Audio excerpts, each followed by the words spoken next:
the only limit is the authenticity and the credibility. Gillette can take a stand on toxic masculinity.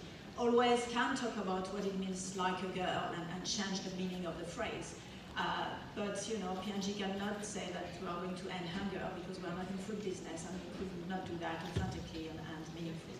I agree with that, and the thing that I would add to that is it has to be action, not only words. So you can enter into a social dialogue, you can begin to challenge social and cultural norms, but if you're just talking about it, no matter how effectively you're talking about it, if you're not taking action, not making sure it's aligned with all of what you're doing, which is where the sustainability piece comes in. You have to live up to the values behind that you're espousing. Otherwise, you'll be caught out. You know, I think we've, it's almost like purpose has become this marketing fad, this marketing trend, that every brand is trying to embrace some sort of new, exciting conversation around plastic chains. I mean, look at retailers. I'm so tired of seeing retailers talking about food waste and plastic because they're all doing it. And I think that the problem is for consumers that they are kind of suddenly seeing purpose as this, you know, oh, it's too much. What can you actually do for me? How can you show me a tangible difference that you could do in my life? And that's why I think that the question, who can you help your customers, becomes so pivotal in terms of helping people to achieve some of those things. I think we all kind of have things we want to change in our lives. Maybe we want to eat more vegetarian, plant-based. Maybe we don't want to take that plastic back in the supermarket. So I think this is where there's a genuine way for a brand to make a difference. So I really think that the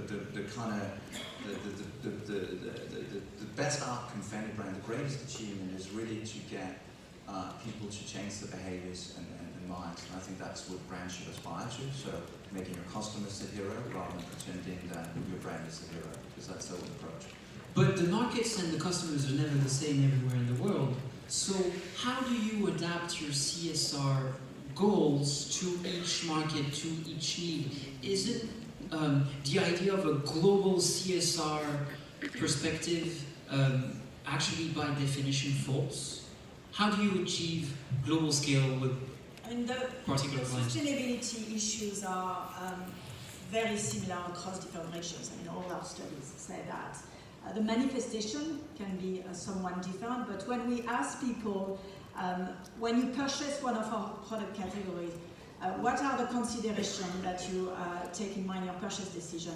And it was a list of 15 things. And the top 5 were all the same across all the countries, with some ranking which was different, but it was all about either saving money, better for my health, saving water, energy, and reducing the waste I'm producing. And depending on the countries, it could be, you know, different orders. But so, generally speaking, same issues, the way you answer them with local insight, always, you know, to be more relevant to the people. But you can have a global sustainable demand. For us, it's called Ambition 2030. It's totally global, and it's relevant for all regions. Global purpose for global companies? Absolutely. I agree 100% with what Virginie says. The issues resonate wherever you are. We're working with a brand, Domestos, part of the Unilever group of companies.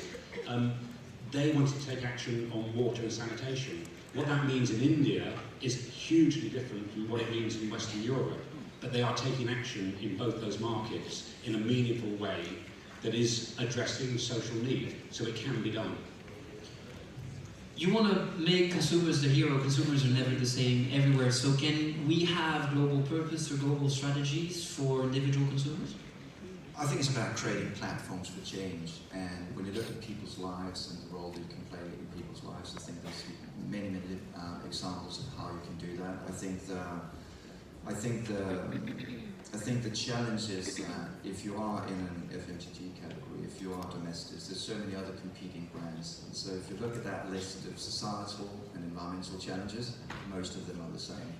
Therefore, we see a lot of the same messages coming out from all those companies. And I think that's why it's so pivotal to move away from that and rather focusing on the role that you play in people's lives, because then your product plays a pivotal part in that equation, and you align profit and purpose. So look at people's lives. I think that's what the secret to